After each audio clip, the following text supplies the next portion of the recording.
ఎవరా glimpse Saif Ali Khan the మంచిగా అనిపించింది. ఒక రేంజ్ ఉంది, మంచి ఉందంటే ఏం చెప్తాను. మరి లుక్స్ అవన్నీ ఎలా అనిపించాయి మరి Saif Ali Khan the? Okay better. ఇంతకుముందు వచ్చిన దేవర ఎన్టీఆర్ గారు గ్లిమ్స్ చూసారమ్మా? అది కత్తితో నరకుడు సముద్రంలో ఎలా అనిపించింది అవి? ఓకే హైలైట్ అది. చూసాలకైతే బాగా కొడుతుంది. ఎన్టీఆర్ గారు లుక్స్ అన్ని ఎలా అనిపించినాయమ్మా? ఫైట్లు, డాన్స్. ఎన్టీఆర్ మూవీ తీస్తే తెలిసిందే కదా, ఒక రేంజ్ లో తీస్తారని చెప్పి రీసెంట్ వచ్చిన సెకండ్ సాంగ్ ఎలా ఉంది? హైలైట్. ఎలా అనిపించిందమ్మా దేవర ట్రైలర్? ఎలా అనిపించింది? మంచిగా ఉంది. మైకు ఇప్పుడు దేవర ఇప్పుడు విలన్ ఈ రేంజ్ లో చూపించారు కదా, మరి హీరోని అంటే ఎన్టీఆర్ అన్నని చూపిస్తే ఏ రేంజ్ లో చూపిస్తారు అనుకుంటున్నారు? మళ్ళీ ఒక రేంజ్ ఉంటది ఎన్టీఆర్ అన్నకి, చెప్పక్కర్లేదు. ఎన్ని కోట్ల కలెక్షన్ అవ్వచ్చమ్మా దేవర?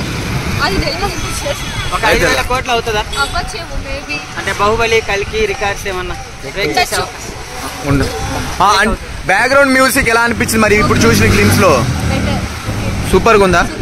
ఎన్టీఆర్ పట్ల హీరోయిన్ సెట్ అయిందంటారా? సెట్ అయింది.